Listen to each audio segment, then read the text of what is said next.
Hey, y'all, I'm down podcast. Your host got my 305. Yeah. And today we have a special guest in the building. We have a returning special guest in the building. We have Elodie Alcindor in the building. Say what's up to the peoples. What's up, y'all? And of course, we're going to talk about your latest upcoming adventures and what you already have brewing up. Now let's talk about your childhood and how it helped mold you to become this writer to this day. Like what was the process of becoming you? That's a really great question. So, my childhood had its own challenges, it had its own ups and downs, and actually writing was a way for me to cope with a lot of things that were going on around me. I didn't really have anyone in my age group, in my immediate household, to kind of share my experiences with or talk to or vent to. So writing was the only way that I could kind of express how I was feeling without getting backhanded or without getting basically like cut down. Because as a kid, it's like you're to be seen and not heard. I have journals going back to like 7, 8 years old where I could be who I was and I could express my truth and I could talk about how I was feeling and what I wanted to change and what I wanted to be different. And like I said in another interview, I didn't realize how much I was actually manifesting in my life. Like I would take myself out of my current situation and imagine myself in a future place, in a better place, my future self. And that helped me to be able to go to my day-to-day and not be consumed by what was going on around me. So as I got older, I continued to do that, and that just continued to be my saving grace. And of course, my writing got better and better. And then when I was in high school, I joined the drama club, and I started to see that I can tell stories in a different way, in a healthy way, in a way where I'm in control of the ending, I'm in control of the narrative, I'm in control of my perception and everyone else's perception. So I kind of just merged the two worlds together. And, I've created characters out of the people I surround myself by, my personality. And yeah, it kind of just became a world of its own. Now, when you say you joined the drama team, and it gave you a new narrative of how to write instead of just being so dark and like negative, private about it. So prior to that, most of your writings, like how was it? Was it like deep, dark? Was it things like I feel as if when you tell me your writing was a way for you to cope with your I feel as if that was like your safe haven. Like you brought all the painful truth within that writing. Was it painful truth or was it just writing period? It wasn't necessarily painful truth. I think it was just my truth. I mean, just like all of us, we have good days, we have bad days. But I realized that like it was very emotional. On the surface, I'm not a very emotional person, but deep down inside, in my introspection, or when I'm spending time with myself, I'm actually a very emotional person. So I would write how I was feeling and what I wanted, and like these romantic feelings, like these sad feelings, or these happy feelings.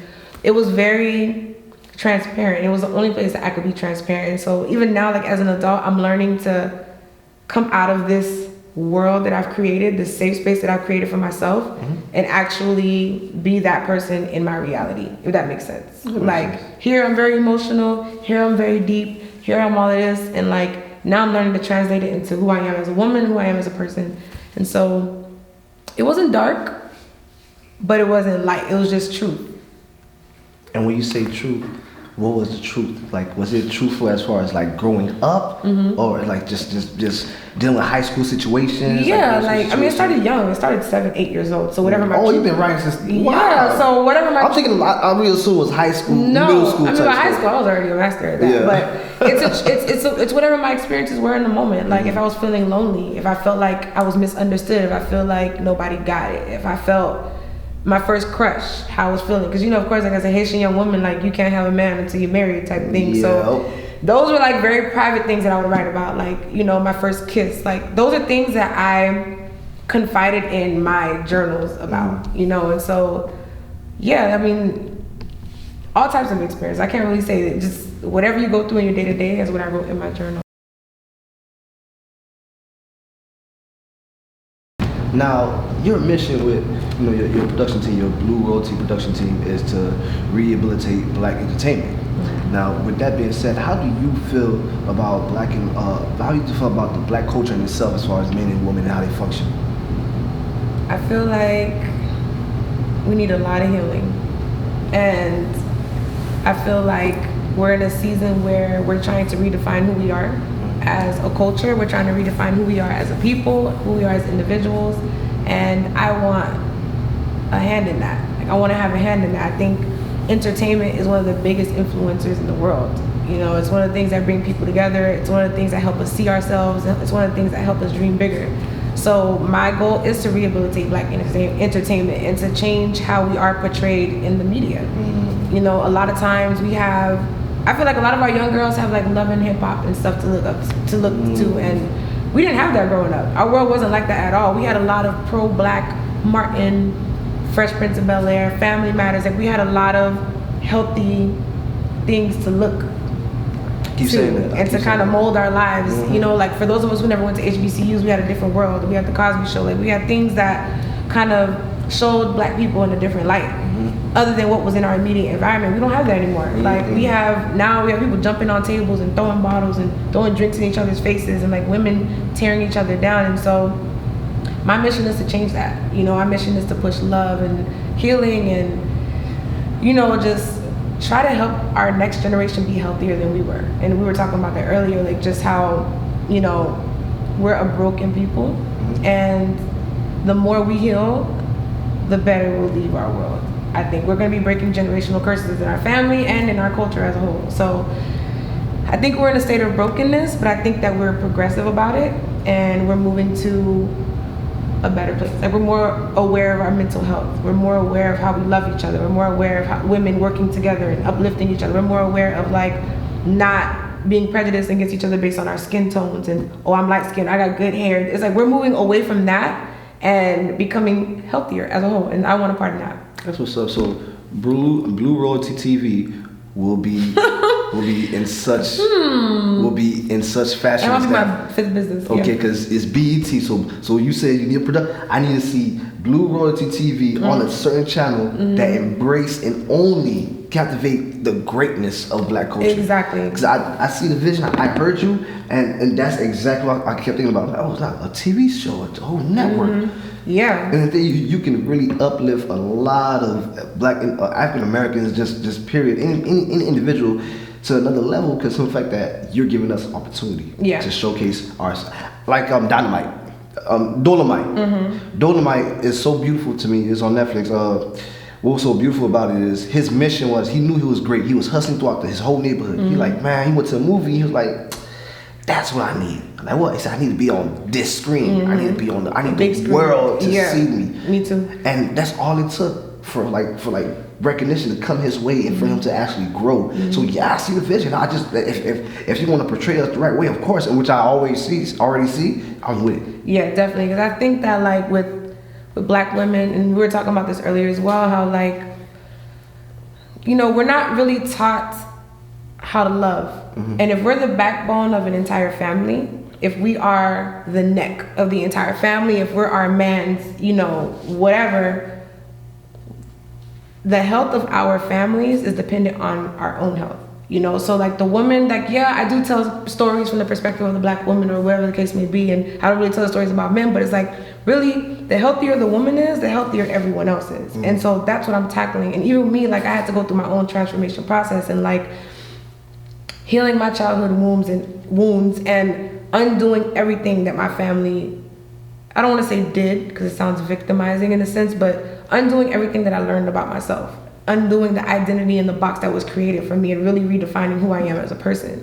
And as I did that and the healthier I became, I realized like, damn, I have a lot more love to give. Like I'm happier, I'm more free, I'm more expressive, I'm more affectionate. And when we do that self-work, the better it is for everyone around us. Women are nurturers. So if we nurture pain, so if we're in pain, we're gonna nurture that pain and we're gonna spread that pain around. If we're loved, then we're gonna nurture that love, we're gonna spread that love around. If we're healthy, we're gonna nurture that health and spread that health around. We're gonna plant seeds in our kids and our neighbors and things like that. So that's what's important to me, is like just helping women see that there's a better, Black women, helping Black women see that there's a better way of living and a healthier way of thinking, and it kind of manifesting in their life. And the same thing for men. It's like helping them understand that like you're a vital part of our families. Like we need y'all there. We need you present. We need you involved. We need your opinions. We need your presence. We need your you being active with your kids and your affirmations and your reassurance. Like we need y'all. We don't need y'all to be sitting there playing video games. I know it's a stereotype, but like I don't need you to just sit there and be a figure. Like no, I really want Black men to see themselves as valuable. We used to see Uncle Phil talking to his kids all the time, having these deep conversations. It's like, why don't we see that anymore? R.I.P. Uncle Phil. Yep. R.I.P. Uncle Phil. Why don't we see that anymore though? Like, why isn't that portrayed anymore? So that's my job, is to bring that back, and hopefully it'll help mold a new generation of Black families. Piggyback what you just said, what you just brought back right now. A lot of individuals, a lot of people will be like, yo, Bill Cosby, Uncle Phil, they was my dad growing up. Yeah. A lot of individuals learn from these people. So I know how that impacts, and like relationship where I see how passionate you are about our Black men, and how you're trying to portray the image and whatnot. What I want to ask is how have it been with you and your relationship with men, and how have your relationship with men helped you mold your stories and your writing skills? I think that my relationships with men have helped me to realize that my relationship with my father and my perspective of my father, my perception of him, would mold every other relationship that I'll ever have in my life. And so for those of us who never had fathers, or for those of us who had broken relationships with our fathers, I think it's key that we go back and we heal that hole before we try to put someone else in that place, if that makes sense. Like, my dad left a big hole in my life. He was present financially, whatever, but his mouth was horrible. He said a lot of things to me that made me have so low self-esteem, lack of self-confidence. Like, people go, oh, you're beautiful, and I'm like, what, me? Like, and it's like a lot of things that I tried to heal with men. A lot of things that I tried to heal with men left bigger holes, if that makes sense, because I allowed them to do whatever, and I allowed them to say whatever, and it's like I thought that it was normal. So I took a break from that. I was like, you know what? Let me go back and deal with the beginning point of it all, And so when I dove deeper, and I realized, like, my dad used to tell me all the time, like, what, no man will ever marry you. He's never going to take you seriously. And that was something that I internalized, and it was really hard for me to say, I'm deserving of a healthy relationship, or I deserve someone that's going to love me. My father told me that no one ever would, so why would I expect that from anyone? You know what I'm saying? So that first relationship molded and shaped all my other relationships. So when I went back and I healed that part, I started to look at men differently. They weren't intimidating. They weren't a threat. They weren't something that I was chasing. They weren't something that I needed. Like we said earlier, like it was a bonus, So when I got to that place, I was able to love better, and I was able to be more assertive, and I was able to walk away and not feel like I was the one that was losing out. They were the one that were losing out on the gift, So it's been a journey. It definitely has, and I could blame it on the other men, but at the end of the day, it's on me. It was on my healing and taking accountability. Like, I accepted this, so I can't be mad at anybody but my damn self, So that whole thing, all my relationships really just brought me back to the main point, which is, what's your relationship like with your dad? And if you don't have a dad, heal that part, heal that hole, give yourself the love that you needed, write a letter to the person that you never met, the father that you never met, write out what kind of man that you thought that he would be to you, what kind of man you needed at the time that you were growing up.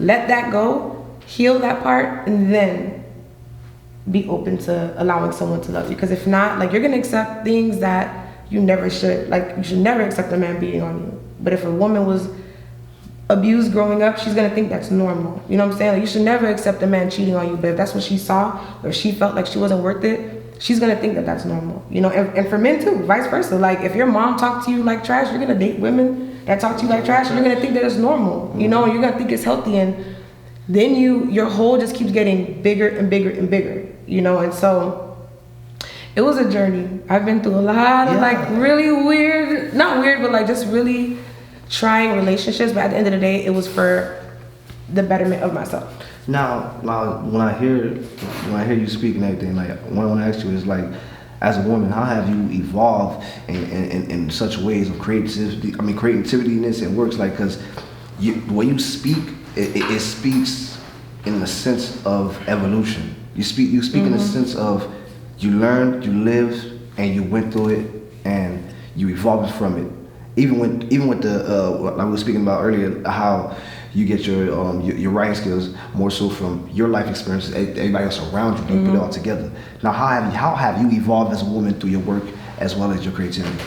I think that I realized through my characters too, and just watching how they navigate, and it's weird to say watching because I created them, obviously, but writing it and seeing it played out, even some things I write, I'm like, damn, that was deep.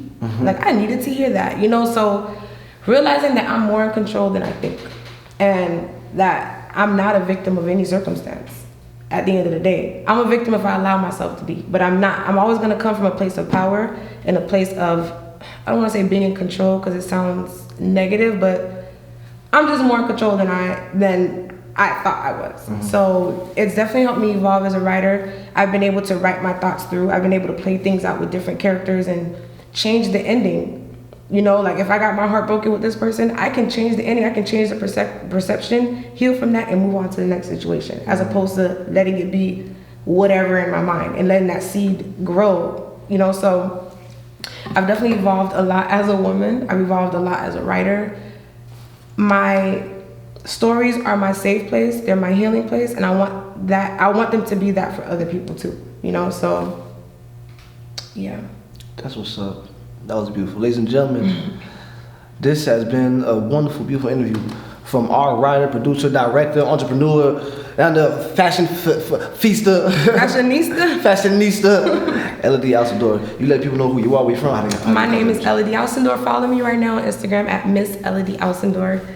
Somewhere down here. Follow that. And follow us at Blue Royalty Pro, as well as the Blue Royalty Agency. We got a lot of businesses going, got a lot of great ventures coming out, a lot of great content for you guys. I just hope that you open your minds, your hearts, and your spirits to what I have to offer. And yeah.